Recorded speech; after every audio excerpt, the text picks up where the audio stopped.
आखिर इस फ़िल्म को बनाने का उद्देश्य क्या था? और आज दूसरी बात ये है कि ये फ़िल्म आप समाज में लाना चाहते थे, लोगों को रिलीज़ करके दिखाना चाहते थे, फिर भी सरकार ने इस बारे में नकारा है। क्या कहना चाहेंगे? आपके नाम के साथ में पहले बताइए। जय भीम, जय शिवराय. माझं नाव महेश बनसोडे. या सिनेमा क्षेत्रामध्ये मी गेले 19 वर्ष काम करत आहे. हे काम करत असताना माझ्या लक्षात आलं की इथे एक सांस्कृतिक दहशत आहे. इथे दलित, आदिवासी, मुस्लिम, अल्पसंख्याक, गरीब, शेतकरी, कामगार, तृतीयपंथी आणि महिला यांना आपले विचार, आपले व्यथा, कथा मांडणारे सिनेमे त्यांना सहज सोप्या पद्धतीने मांडता येत नाहीयेत आणि ते मांडता यावे म्हणून आम्ही एक चळवळ सुरू केलेली आहे. त्या चळवळीचे नाव आहे लोकांचा सिनेमा, पीपल्स मूव्ही मुवमेंट. आणि ह्या चळवळीच्या माध्यमातून ह्याच लोकांनी सर्वांनी एकत्रित मिळून लोकसहभागातून एक सिनेमा बनवला. त्या सिनेमाचं नाव आहे चल हल्ला बोल. हा सिनेमा 1970-75 सालामध्ये जी एक दलित चळवळ होती, दलित पॅंथर आणि युवा क्रांती दल चळवळ, या चळवळीचा बेस असलेला हा सिनेमा आहे. हा सिनेमा आम्ही सेन्सॉरकडे घेऊन गेलो, कारण भारताच्या कायदेशीर नियमानुसार सेन्सॉर सर्टिफिकेट असल्याशिवाय सिनेमा थिएटरमध्ये लावला जात नाहीये. त्याचबरोबर सरकारचे जे काय अनुदान सबसिडी असते ती मिळत नाही. त्याचबरोबर भारत सरकारचे जे काही अवॉर्ड्स आहेत त्या अवॉर्डसाठी हा सिनेमा पाठवता येत नाही. म्हणून आम्ही सेन्सॉर बोर्डाकडे सर्टिफिकेटसाठी गेलो होतो. परंतु सेन्सॉर बोर्डाने ह्या सिनेमाला यूए सर्टिफिकेटसाठी रिजेक्ट केलं आणि अडल्ट ए सर्टिफिकेट देण्यासाठी त्यांनी आम्हाला काही कट सुचवले. ते कट एवढे भयानक आहेत आणि सिनेमाचा जीव घेणारे आहेत. म्हणून आम्ही त्यांना पुन्हा त्या कट बद्दल विचारणा करायला गेलो. कारण अडल्ट म्हणल्यानंतर 18 वर्षानंतरचा माणूस हा सुज्ञ असतो आणि त्याला सिनेमा त्यात चुकीचं काय आहे किंवा बरोबर काय आहे त्याला समजतं. असं असताना सुद्धा यांनी आम्हाला मुद्दामून कट दिलेले आहेत. ह्या सिनेमातला पहिला कट दिलेला आहे तो म्हणजे महाराष्ट्रातील आराध्य दैवत खंडोबा देवताचं जे काय लोकजागरणाचा कार्यक्रम असतो, लोकनृत्याचा कार्यक्रम असतो, ते लोकनृत्य काढायला सांगितलेले आहेत. त्याचबरोबर ह्या सिनेमामध्ये ग्रामीण विषय असल्यामुळे गाव दाखवण्यात आलंय, तर गावामध्ये असणारे मंदिराचे जेवढे पण सीन आहेत ते काढायला सांगितलेले आहेत. त्याचबरोबर हरामखोर नावाचा सिनेमा या सेन्सॉर बोर्डाने पास करून नवाजुद्दीन सिद्दीकीचा तो सिनेमा आहे, तो रिलीज झालेला आहे. पण आमच्या सिनेमामध्ये हरामखोर शब्द आहे त्याला यांनी विरोध केलेला आहे. त्याचबरोबर त्याहून जाऊन पुढे या सिनेमामध्ये पद्मश्री नामदेव ढसाळांच्या 2 कविता बॅकग्राऊंडला वाचतात, त्या कविता काढायला सांगितलेल्या आहेत. आणि आम्ही त्यांना विचारायला गेलो की ह्या कविता का काढायच्या, कारण हे ह्या सिनेमाचा विषयच तो आहे. तर ते म्हणाले की ही कविता अश्लील आहे, शिवराळ भाषा आहे आणि ती काढावी लागेल. म्हणून आम्ही त्यांना विचारलं की तुम्हाला माहित आहेत का हे कोण आहेत कवी? नामदेव ढसाळ, त्यांना पद्मश्री पुरस्कार मिळाला. ते म्हणाले की कोण नामदेव ढसाळ, हम पहचानते नहीं, असं उद्धटासारखं त्यांनी उत्तर दिलं.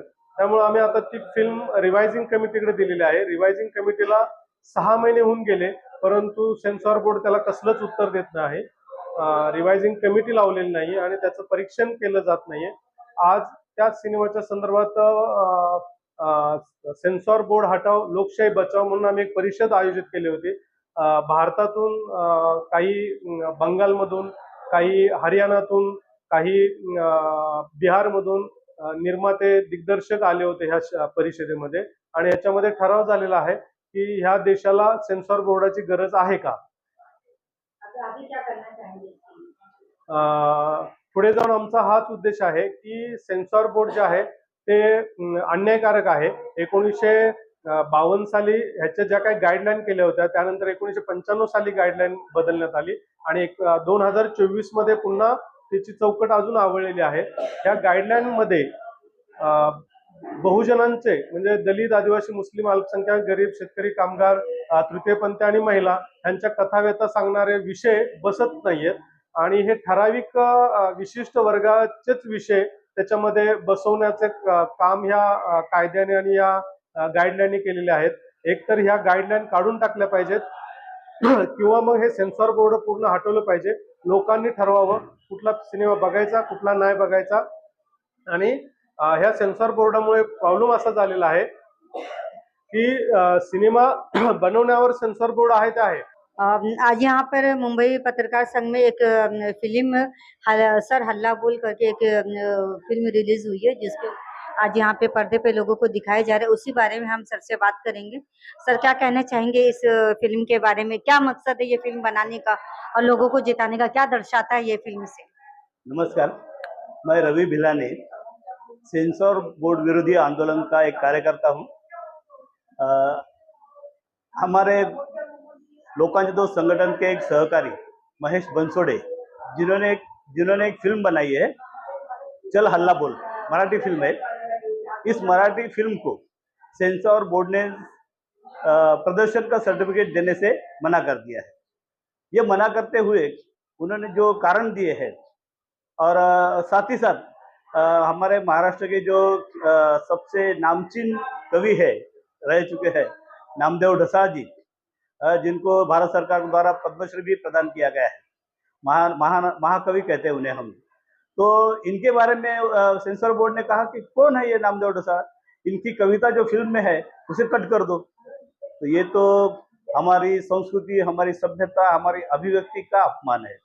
और ये सेंसर बोर्ड सिर्फ आज ही नहीं, बहुत सालों से यही कर रहे हैं। जब भी कोई दलित, आदिवासी, माइनॉरिटी के लोग अपना कोई कहानी लेकर अपना कल्चर दिखाने का, अपने सवालों के ऊपर फिल्म बनाने की कोशिश करते हैं, तो ये सेंसर बोर्ड उन्हें अटकाव करता है।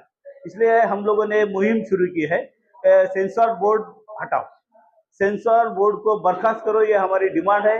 इसीलिए हम लोग आंदोलन भी कर रहे हैं। नामदेव ढसाळ जी का जो अपमान किया है उसके खिलाफ आंदोलन कर रहे हैं, सेंसर बोर्ड के विरोध में सेंसर बोर्ड के सामने जाके आंदोलन कर रहे हैं और केस भी लड़ रहे हैं। और साथ ही साथ आज हमने एक कॉन्फ्रेंस, स्टेट लेवल कॉन्फ्रेंस आयोजित किया है ये मुद्दे को लेकर कि सेंसर बोर्ड को हटाना चाहिए, सेंसर बोर्ड नहीं चाहिए इस देश